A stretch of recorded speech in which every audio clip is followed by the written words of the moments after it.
जसं जसं तुम्ही रमत जाताल तसं तसं सप्ताहामधलं वातावरण बदलत बदलत बदलत बदलत बदलत जातं आणि शेवटी 7व्या दिवसाचं जे कीर्तन असतं त्याला लाडकं कीर्तन म्हणतात, जागराचं.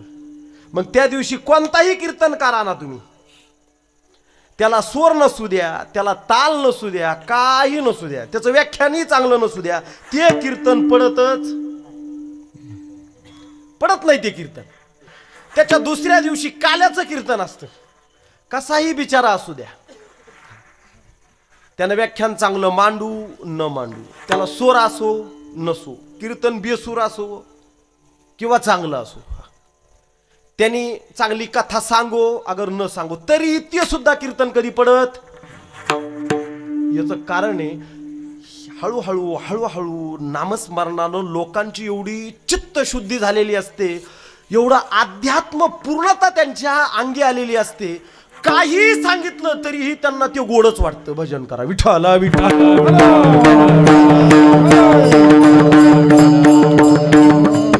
आणि म्हणून माझ्या साधू संतांनी ही परंपरा काढून दिलेली आहे की सर्वात पहिल्या दिवशी काय करावं, नामाचं महत्व कीर्तनकारानं सांगावं.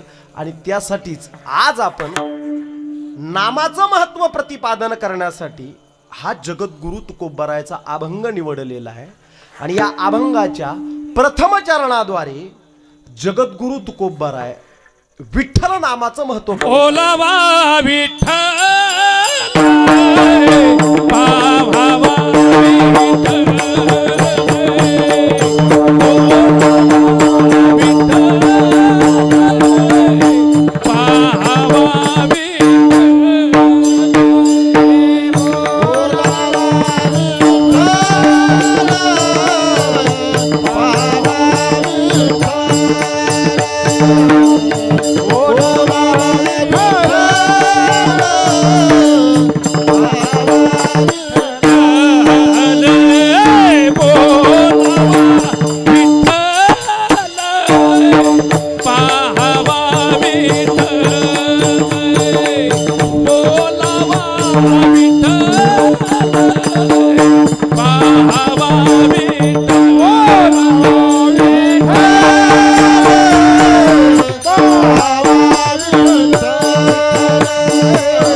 जगद्गुरु तुकाराम महाराज अभंगाच्या प्रथम चरणात प्रतिपादन करतात. बोलावा विठ्ठल, पहावा विठ्ठल, करावा विठ्ठल जीवी भाव.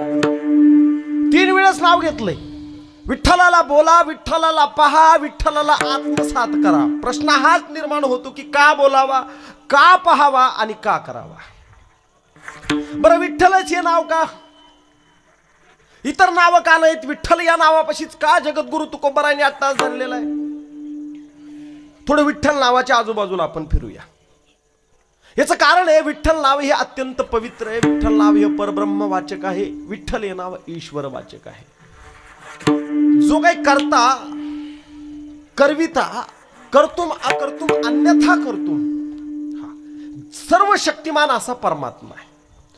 जो निर्गुण निराकार आहे, जो सगुण निराकार आहे आणि जो सगुण साकार आहे, असा असणारा जो परमात्मा आहे, ज्याला ब्रह्म चैतन्य म्हटलं जातं, ज्याला ईश्वर चैतन्य म्हटलं जातं, किंवा ज्याला सगुण साकार चैतन्य सुद्धा म्हटलं जातं, किंवा त्याला कुटस्थ चैतन्य म्हटलं जातं, किंवा त्याला साक्षी चैतन्य म्हटलं जातं, असा असणारा जो परमात्मा आहे, त्या परमात्म्याला अनुसरून व्याकरणही अशा प्रकारचे जे नाव आहे ते म्हणजे विठ्ठल आहे.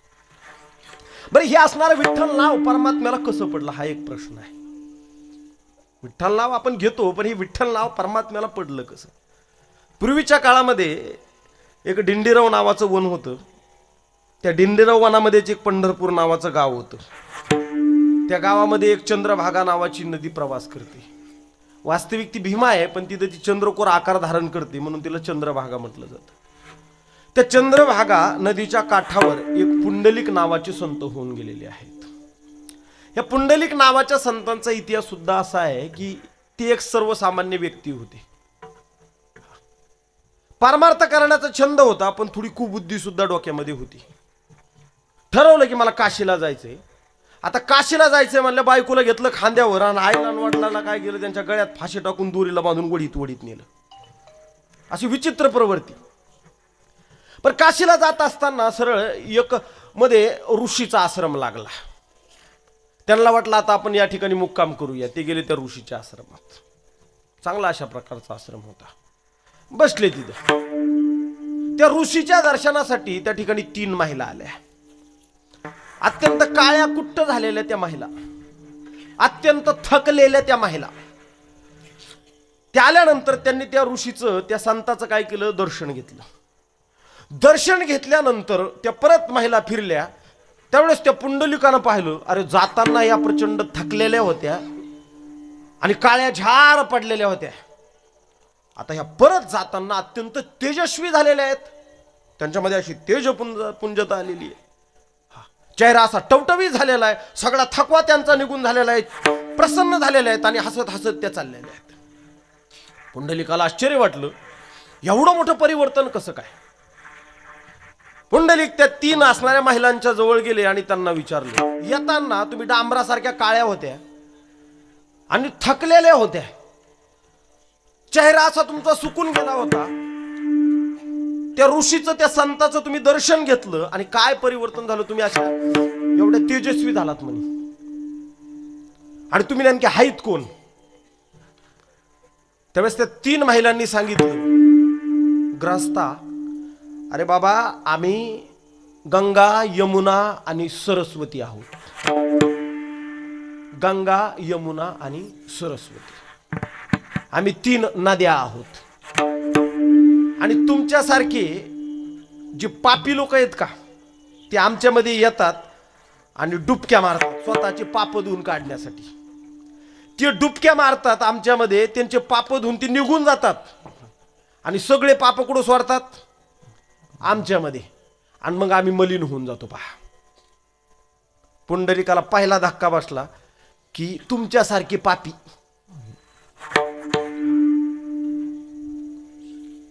आणि मग तुमच्यासारखे पापी लोक आमच्यामध्ये डुबक्या मारल्या का आम्ही मलिन होऊन जातो. आणि मग आम्हाला हे जे पाप आहेत हे धुवून काढणं आवश्यक आहे. मग त्यासाठी आमच्याकडे फक्त एकच साधन आहे, ते म्हणजे संतांच्या चरणाचा स्पर्श. आणि म्हणून आम्ही अशा कोणत्या तरी एका संताची महात्म्याची भेट घेतो, त्याचं दर्शन घेतो, थोडासा असणारा क्षण त्याच्यापाशी घालवतो आणि घातल्यानंतर आमच्या सर्व पापाची निवृत्ती होऊन जाते आणि मग परत आम्ही काय होतो, तेजस्वी होतो. पुंडलिकाला आश्चर्य वाटलं. पुंडलिक सरळ सरळ त्या ऋषीजवळ गेले, संताजवळ दर्शन घेतलं. दर्शन घेतल्यानंतर त्या संताची एक स्थिती होती. पहा, संत असे बसलेले होते, समोर काहीतरी शिवीत होते. शेंडीला दोरी बांधलेली होती. पाठीमागं झोपाळा होता आणि झोपाळ्यात मायबाप बसलेले होते. नामस्मरण सुरू होतं, चिंतन सुरू होतं. आणि ते शिवत असताना कुठेतरी असा झटका बसला का त्या आई वडिलाला झोका सुद्धा बसत होता. सरळ सरळ पुंडलिकाला विचारलं, हे तुम्हाला साध्य कसं झालं? त्यावेळेस त्यांनी सांगितलं, माझं कर्तव्य कर्म मी प्रामाणिकपणानं पार पाडतोय, जे वाट्याला आलंय ते. नंबर 2, हे करता करताच मी माझ्या आई वडिलांची सेवा करतो. आणि नंबर 3, आई वडिलांची सेवा करता करता कर्तव्य कर्म ही पार पाडता पाडता या दोन्ही गोष्टी करता करता मी पारमार्थ सुद्धा करतोय. या तीनही गोष्टी मी सहज करतोय म्हणून मला हे काय झालंय साध्य झालंय. पुंडलिकाला एक प्रकारे स्वतःचा पश्चाताप झाला, कारण त्यानं आत्मपरीक्षण केलं आणि पुंडलिक तिथूनच वापस वळाल्यानंतर जाताना मात्र आईला आणि वडिलाला खांद्यावर घेतलं आणि बायकोला सोबत घेतलं. बायकोला पण त्रास दिला नाही. सरळ चंद्रभागेच्या काठावर पुंडलिकाला आणि त्यानं त्या ऋषीनं जसा उपदेश केला त्याप्रमाणे कार्यक्रम सुरू केला. आई वडिलांची सेवा, नामस्मरण आणि स्वतःचं कर्तव्य कर्म अत्यंत प्रामाणिकपणानं पुंडलिकानं पार पाडलं आणि बस हेच परमात्म्याला सर्वात जास्त आवडतं, लक्षात ठेवा. आणि म्हणून तो परमात्मा कुठून आला? वैकुंठाहून पुंडलिकाला भेटण्यासाठी या भूतलावर आला. आणि मग पुंडलिकाच्या जवळ येऊन उभा राहायला देव पुंडलिकाला म्हणतो, अरे पुंडलिका तुला भेटायसाठी आलोय मी. अरे सनकाधिक असणारे ऋषी मुनी मला प्राप्त करण्यासाठी हजारो वर्ष तपश्चर्या करतात, त्यांना प्राप्त होत नाही, मी तुला सहज प्राप्त झालोय. तुका म्हणे जात सनकाधिक ध्यात. सनकाधिक ऋषी त्यांना सुद्धा मी भेटायला जात नाही आणि तुला सहज भेटायला आलोय. आश्चर्यदर्शक पांडुरंग परमात्मा कंबरेवर हात ठेवून पुंडलिकाकडे पाहत आहेत. अरे मला काहीतरी पाहुणचार कर. पुंडलिक म्हणतो की मी सध्या माझ्या आई वडिलाची सेवा करतोय. आई वडिलाची सेवा झाली का बस माझ्यासाठी पूर्ण वेळ हा तुझ्यासाठीच आहे माझ्याकडं. अरे मग तवार कुठं उभा राहू? त्यावेळेस मग पुंडलिकानं जवळची एक वीट फेकली आणि वीट फेकल्यानंतर तो परमात्मा कशावर उभा राहिला? ते विटेवर उभा राहिला. पहा, पुंडलिकासाठी आला विटेवर, पुंडलिकासाठी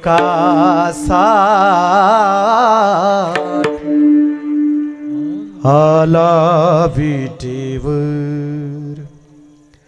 धन्य झाली चंद्रभागा, धन्य झाली चंद्रभागा, धन्य ती पंढरी, धन्य ती पंढरी. गायली अभंग गाथा संत चोखोबाची, कृपा त्या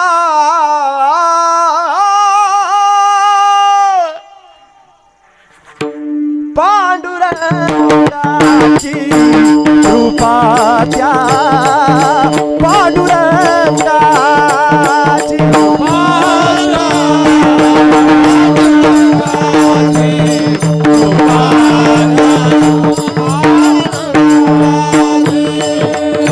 लागली से आज मला गोडिया भगाची, लागली से आज मला गोडिया भगाची. कृपा द्या पांडुरंगाची, कृपा द्या पांडुरंगाची, कृपा द्या पांडुरंगाची, कृपा पांडुरंगाची,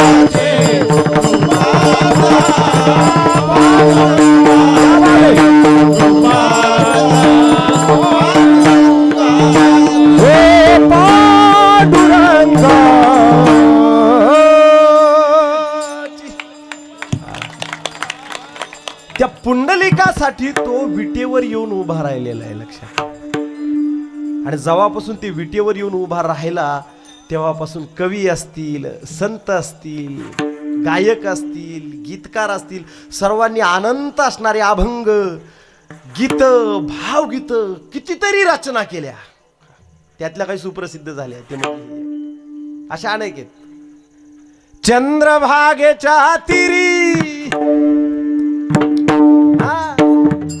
चंद्रभागेच्या तिरी, चंद्रभागेच्या तिरी उभा मंदिरी, तो पहा विटेवरी विठ्ठल विठ्ठल. विठ्ठल विठ्ठल जय हरी विठ्ठल विठ्ठल जय हरी विठ्ठल विठ्ठल जय हरी विठ्ठल विठ्ठल जय हरी विठ्ठल विठ्ठल जय हरी विठ्ठल विठ्ठल जय हरी विठ्ठल विठ्ठल जय हरी नामदेव नामात रंगला संत तुका कीर्तनी दंगला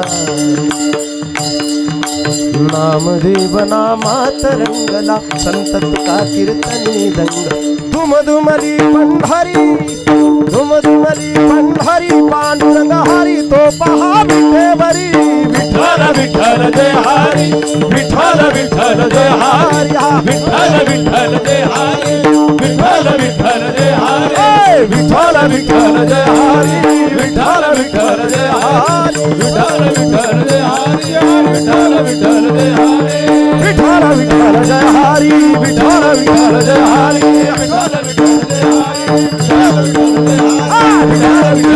हरी विठ्ठल विठ्ठल जय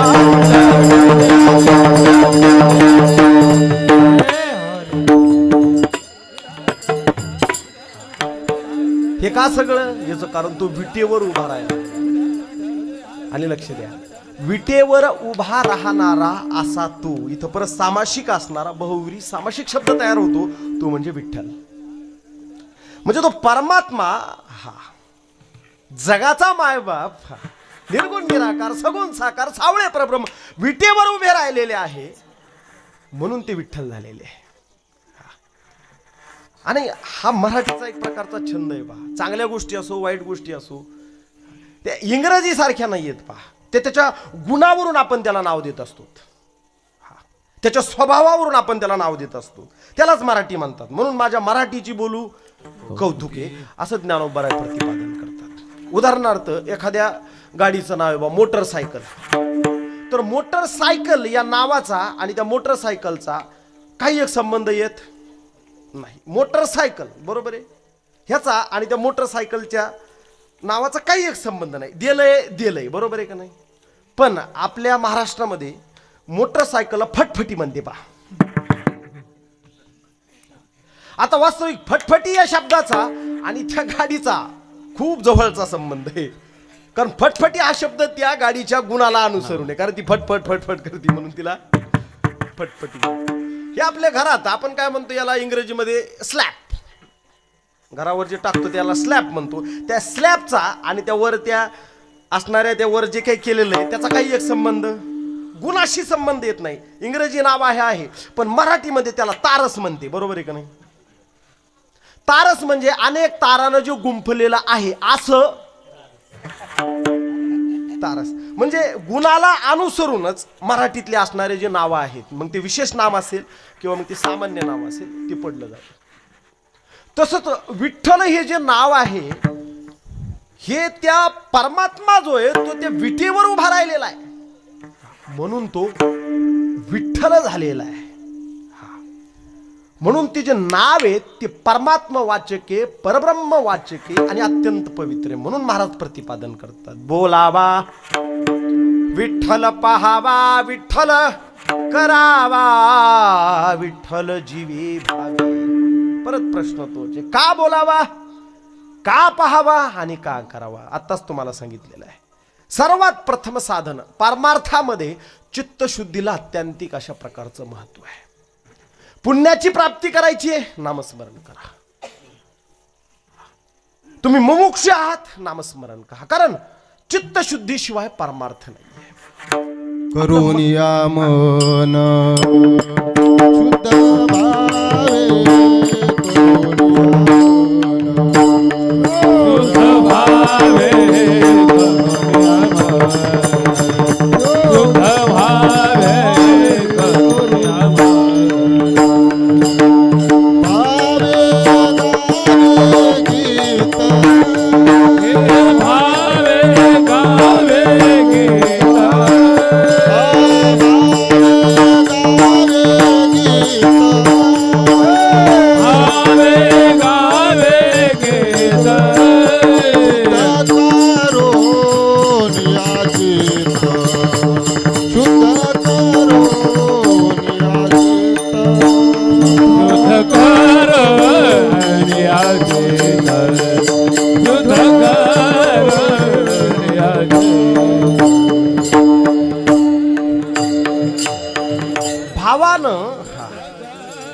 प्रेमानं जर त्याचं गीत गायलं तर चित्त काय होतं?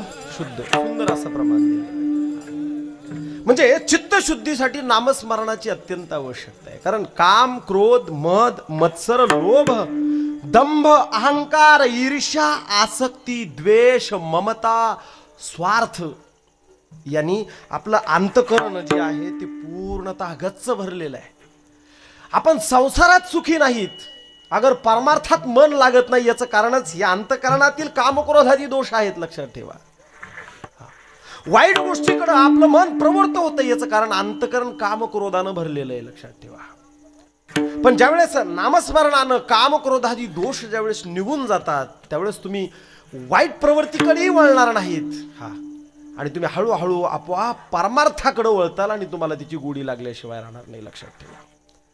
मी परमार्थी काय हे कसं ओळखायचं, किंवा माझ्या चित्ताची शुद्धी झालेली हे सुद्धा कसं ओळखायचं? जर इतर असणाऱ्या संसारातील ज्या भोग्य स्वरूपाच्या वस्तू आहेत, ती भोगण्याची अभिलाषा जर तुमच्या अंतःकरणात निर्माण होत नसेल, तर तुमची परमार्थाकडे चांगली वाटचाल आहे. लक्षात ठेवा.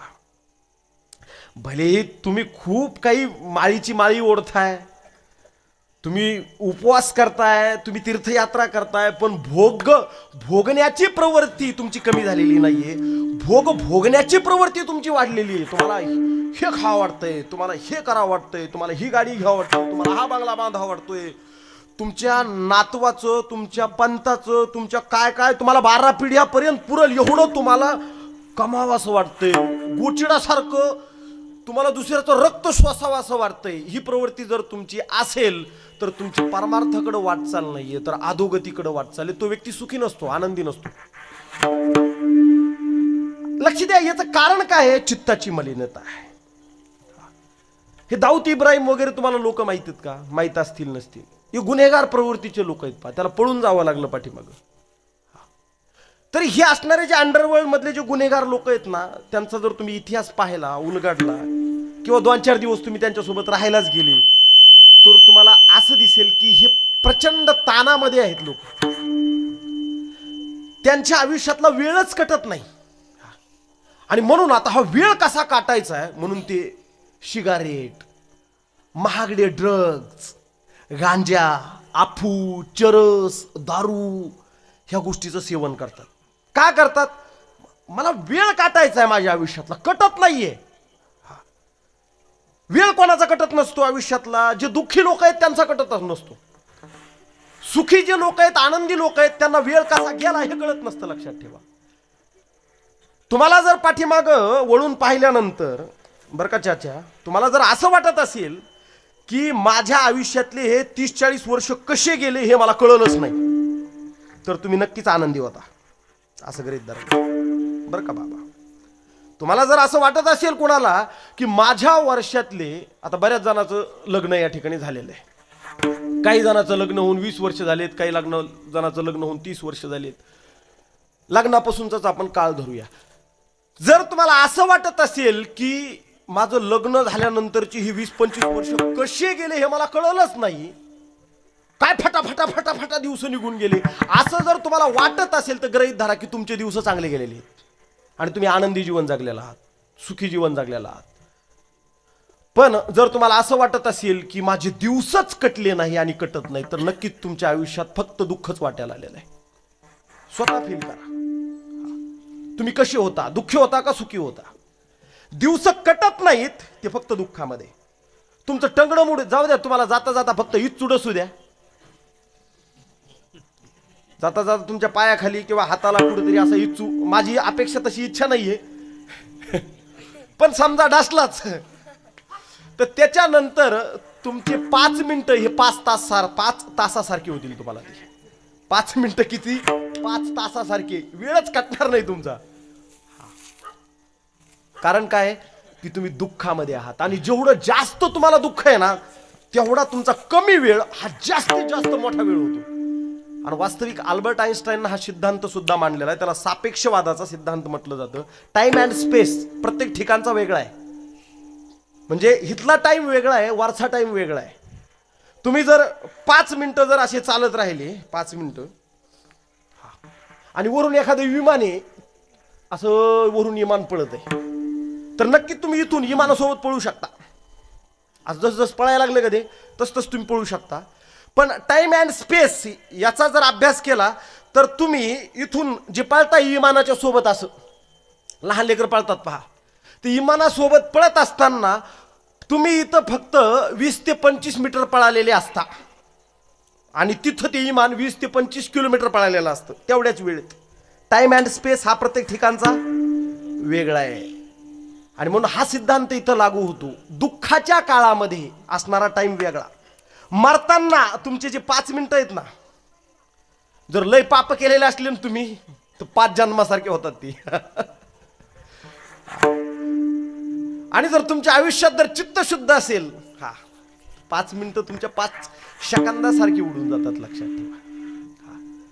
आता काही लोकांना मरण येत नाही लवकर, याचं कारण सुद्धा आहे की चित्ताची मलिनता. बरं का, चित्ताची मलिनता असली का भोग विषय भोगण्याची प्रवृत्ती, कुठंतरी जीव अडकलाय.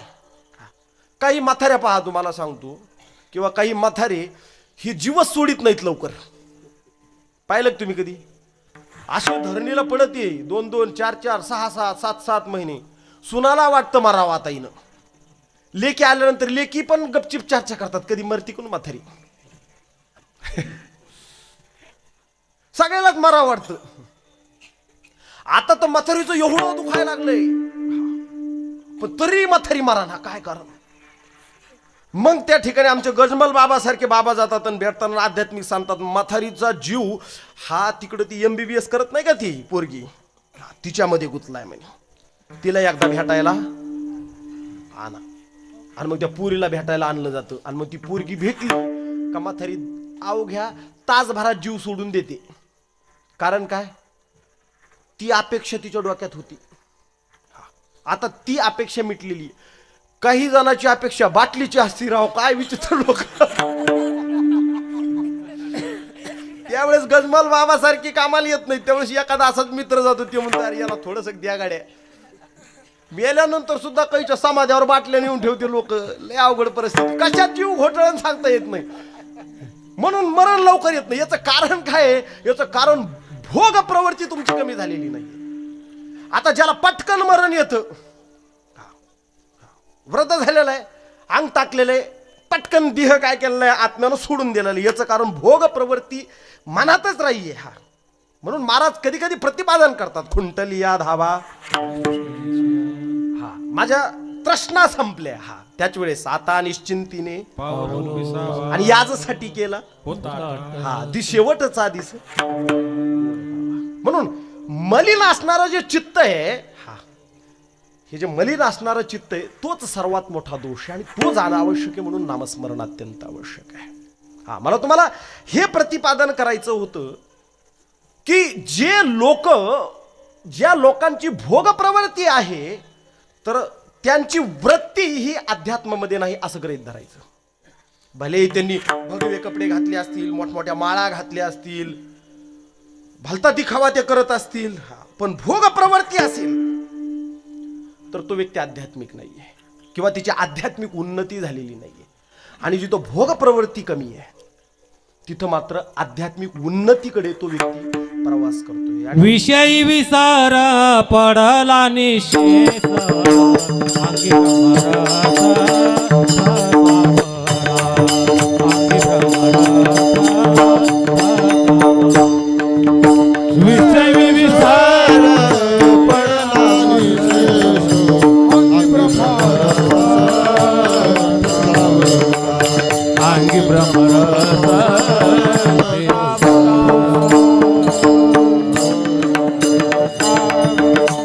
विषयाचा विसर जो पडलेला आहे, जर तुम्हाला कोणात पाहायचं असेल ना, तर वारकऱ्यामध्ये पहा, संतांमध्ये पहा, आणि विशेष म्हणजे वारकरी संतांमध्ये तुम्हाला दिसेल. जेवढे वारकरी संत असेल त्यांची तुम्ही भेट घ्या, किंवा जे आध्यात्मिक असणारे टाळ घेऊन उभा राहणे सुद्धा माझे वारकरी पहा, अत्यंत भोग प्रवृत्ती या लोकांची कमी.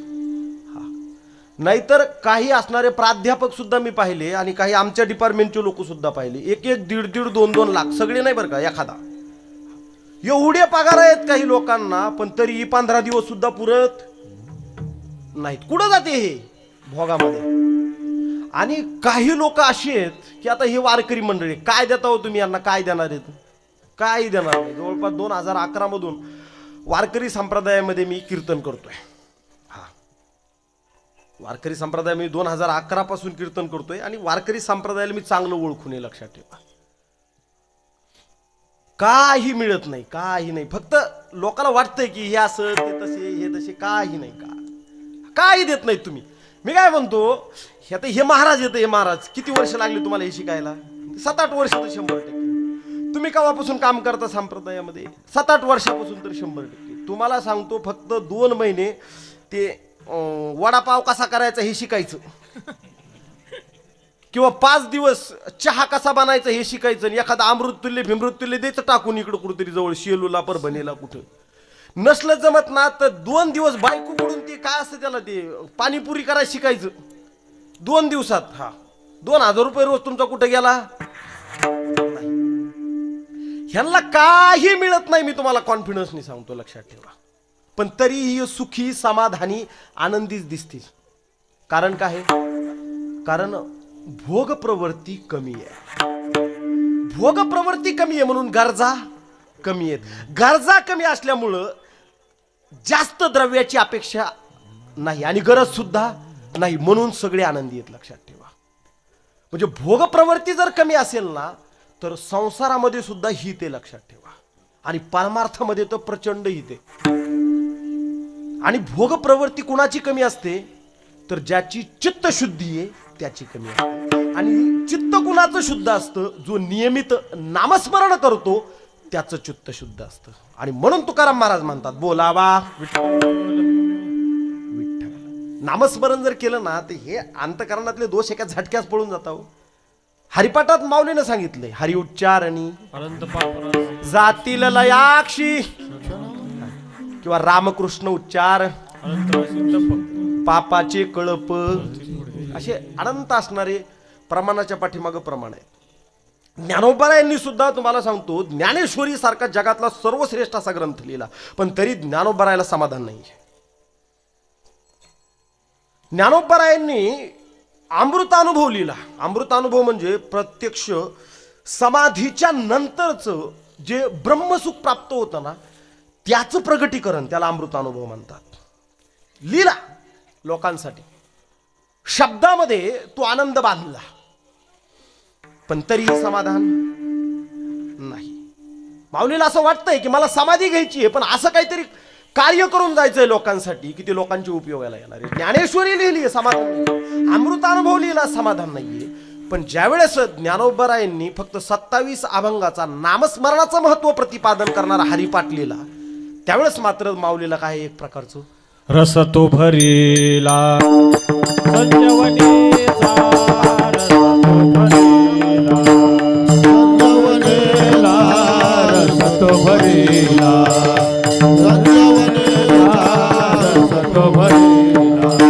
जगतरावया हरिपाठ केला, जगतरावया हरिपाठ केला.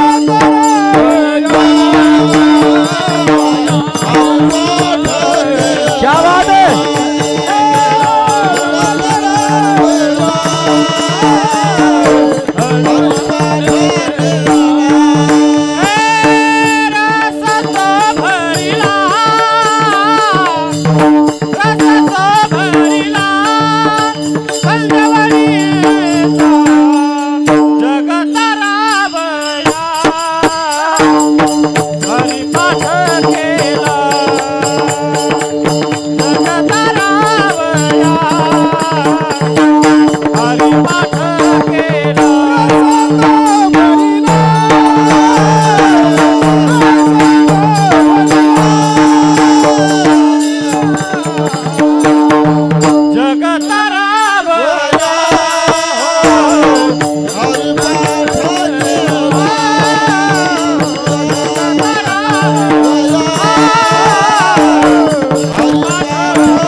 लक्षात ठेवा, हरिपाठ म्हणजे संजीवनी आहे. काय सुंदर असणारा रस त्यामध्ये माऊलींना भरलेला आहे 27 अभंगाचा. त्यावेळेस मात्र माऊलीला समाधान वाटलेलं आणि नंतर माऊलींनी समाधी घेतलेली आहे. म्हणजे नामस्मरणाला सर्वात जास्त महत्व साधू संतांनी आणि शास्त्रानं सुद्धा दिलेलं आहे. म्हणून बोलावा विठ्ठल. आता मला बोलावा विठ्ठल या विषयामध्ये आणखी रमावंसं वाटतं, पण आपल्याकडे वेळ नाहीये पहा, म्हणून जरा पुढे दाखवूया. पाहावा विठ्ठल. आता पाहावा नेमका कसा पाहावा, कोणत्या दृष्टीनं पाहावा? बरं, दृष्टीचे अनेक प्रकार आहेत का? चला आपण 2 दृष्ट्या पाहूया. तशा दृष्ट्या अनेक आहेत. आई ज्यावेळेस स्वतःच्या मुलाकडे पाहते तिला वात्सल्य दृष्टी म्हणतात. एखादा चोर ज्यावेळेस अनेक महिलांकडे पाहतो त्यावेळेस फक्त त्याला दागिनेच दिसतील. पोलीस ज्यावेळेस अनेक समाजातील लोकांकडे पाहतो त्यावेळेस तो फक्त त्या लोकांमधला चोरच शोधत असतो. संत ज्यावेळेस सर्व समाजाकडे पाहतात त्यावेळेस त्या सर्व समाजामध्ये त्यांना फक्त परमात्मा दिसत असतो. प्रत्येकाची दृष्टी वेगळी वेगळी आहे. पण शास्त्रामध्ये 2 प्रकारच्या दृष्ट्या सांगितल्या. एक आहे परोक्ष आणि एक आहे अपरोक्ष. दृष्टीला अत्यंतिक अशा स्वरूपाचं महत्व आहे. आता परोक्ष दृष्टी म्हणजे काय आणि अपरोक्ष दृष्टी म्हणजे काय? परोक्ष दृष्टी म्हणजे तो परमात्मा आणि मी अशी वेगळे आहोत. तो मालक आहे आणि मी भक्त आहे. त्याच्यामध्ये आणि माझ्यामध्ये एक प्रकारचा भेद आहे, द्वैत आहे. आणि अपरोक्ष दृष्टी म्हणजे तू आणि मी एकच आहोत. त्याच्यामध्ये आणि माझ्यामध्ये भेद नाही, अभेद स्थिती, हा अद्वैत्व स्थिती प्रतिपादन केलेली आहे. त्याला म्हणतात अपरोक्ष दृष्टी. आता प्रश्न तयार होतो, साधू संतांनं परमात्मा हा परोक्ष दृष्टीनं पाहिला की अपरोक्ष दृष्टीनं पाहिला? तर ज्यावेळेस काही अभंग जे आहे त्या अभंगाचं अध्ययन केलं तर निदर्शनास येतं संतांनी परमात्मा हा परोक्ष दृष्टीनंही पाहिला आणि अपरोक्ष दृष्टीनंही पाहिला. जगद्गुरु तुकाराम महाराज ज्यावेळेस त्या परमात्म्याच्या जवळ जात असत तर कधी कधी त्याला परोक्ष दृष्टीनं पाहत असत आणि पाहता पाहता कधी अपरोक्ष स्थितीला पोहोचत असत, याचा मेळच नाही. अशा अनेक अभंगाच्या रचना करून ठेवलेल्या आहेत. जगद्गुरु तुकाराम महाराज पांडुरंगाच्या जवळ उभा आहेत. विटेवर पाय असणारा, कमरेवर हात असणारा, सावळा असणारा तो परमात्मा सगुण साकार ज्यावेळेस जगद्गुरु तुकोबाराय पाहतात त्यावेळेस जगद्गुरु तुकोबारायाच्या अंतःकरणात एक काव्य सुचतं. सावळे सुंदर, परोक्ष दृष्टी आहे तो. रूप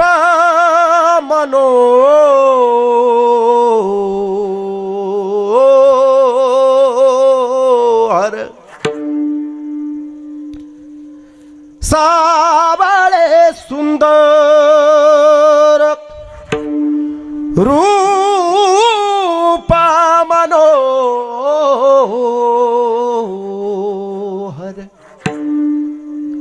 राहु निरंतर, राहो निरंतर, हृदय माझे अनेक काही, अनेक काही इच्छा आम्हा नाही चाड, तुझे नाम गोड, तुझे रूप गोड, पांडुरंगा. ह्याला म्हणतात परोक्ष दृष्टी. आता ज्यावेळेस परोक्ष दृष्टीनं जगद्गुरु पाहतात त्यावेळेस त्यांना अपरोक्ष स्थिती प्राप्त होते आणि कळतं की तो आणि मी एकच आहोत, आमच्यामध्ये भेदच नाही. आणि पाहताना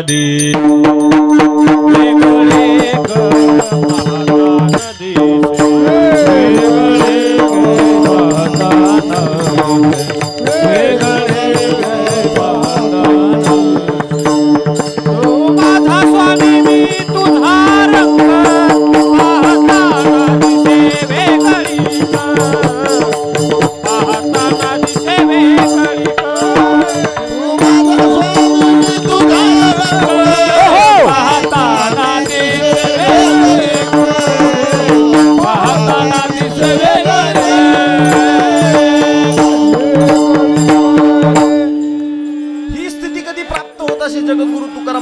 परोक्ष पाहता पाहता पाहता तो स्वामी आहे, मी त्याचा सेवक आहे.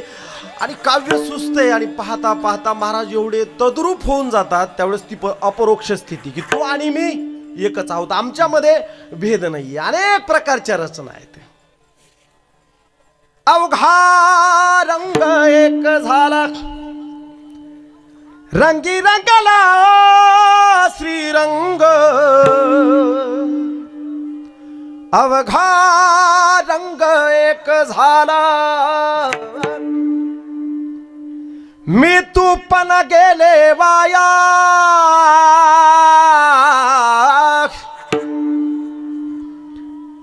पाहता पाहता पाहता पाहता रे पाहता रे पाहता पाहता पाहता रे पाहता पाहता पाहता पंढरीच्या राया.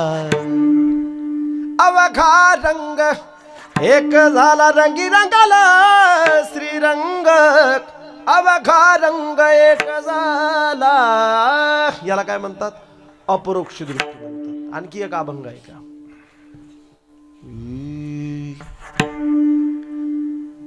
विष्णू माया जग, विष्णू माया जग, विष्णू माया जग, हो विष्णू माया जग, विष्णू माया जग. वैष्णवांचा धर्म, वैष्णवांचा धर्म, वैष्णवांचा धर्म, वैष्णवांचा धर्म. भेदा भेद भाम, भेदा भेद भाम, मंगळ विष्णू माया जग, ओ विष्णू माया जग, विष्णू माया जग, विष्णू माया जग, हा विष्णू माया जग, विष्णू माया जग.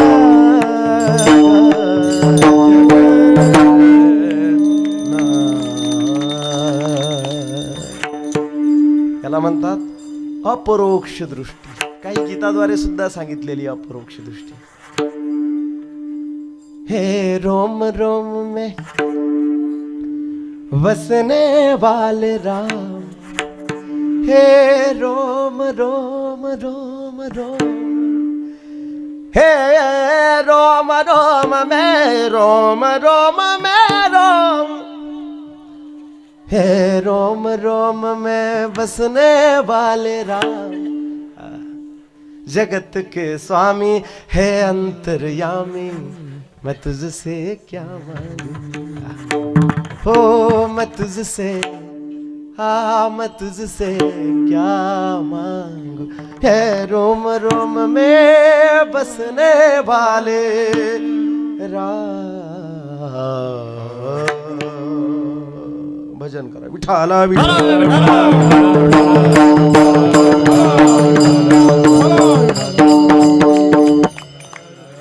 हे कधी होतं? बोलावा पाहावा. विठ्ठल बोलला चित्ताची शुद्धी आहे, विठ्ठल पाहिला चित्ताची शुद्धी आहे. आणि मग विठ्ठल करण्याची आवश्यकता नाही बरं का. एकदा का विठ्ठल बोलला बाबा आणि विठ्ठल पाहिला, चित्त निर्मळ झालं.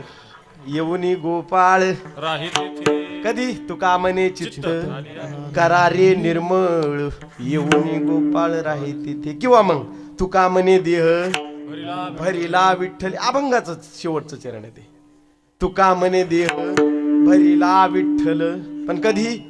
काम क्रोध घर गेले घर ही अवस्था लक्षात ठेवा. एकदा का विठ्ठल बोललं, विठ्ठल पाहिला, चित्ताची शुद्धी होते. लक्षात ठेवा. आरशासारखं चित्त होतं आणि त्यावेळेस नक्की तो परमात्मा तुम्हाला भेट दिल्याशिवाय राहत नाही. आणि म्हणून चित्त शुद्ध करा. परमात्मा एक ना एक दिवस तुमच्या घरी, तुमच्या दारी, तुमच्या जवळ तुम्हाला भेटायला आल्याशिवाय राहणार नाही. पता नहीं किस रूप में आकर हो, पण कधी निर्मल मन के दर्पण पे. आहा. निर्मल मन म्हणजे शुद्ध असणार चित्त. पण हे कधी होतं? बोलला विठ्ठल, पाहायला विठ्ठल, त्यानंतरची प्रक्रिया सांगतोय तुम्हाला. पता नहीं किस रूप में आकर नारायण मिल जाएगा. पता नहीं किस रूप में आकर नारायण मिल जाएगा. निर्मल मन के दर्पण पे राम का दर्शन पावेगा. निर्मल मन के दर्पण पे राम के दर्शन पावेगा.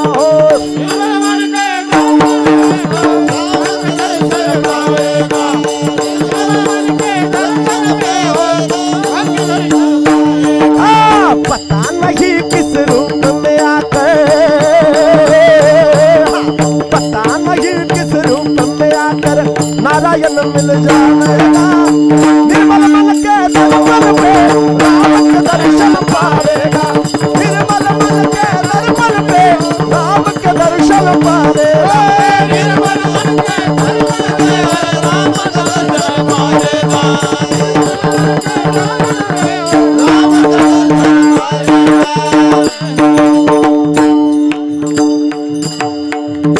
दर्शन होईल तुम्हाला, पण कधी विठ्ठल बोलला, विठ्ठल पाहिला का आपोआप त्याचं दर्शन होईल. दर्शन होणं म्हणजे करणं. आणि महाराजांनी हेच प्रतिपादन केलेलं आहे. करावा विठ्ठल जीवे भावे. करावा म्हणजे आत्मसात करावा. करावा म्हणजे काय? तो आणि मी एकच आहोत ही स्थिती. करावा म्हणजे मीच ब्रह्म आहे ही स्थिती.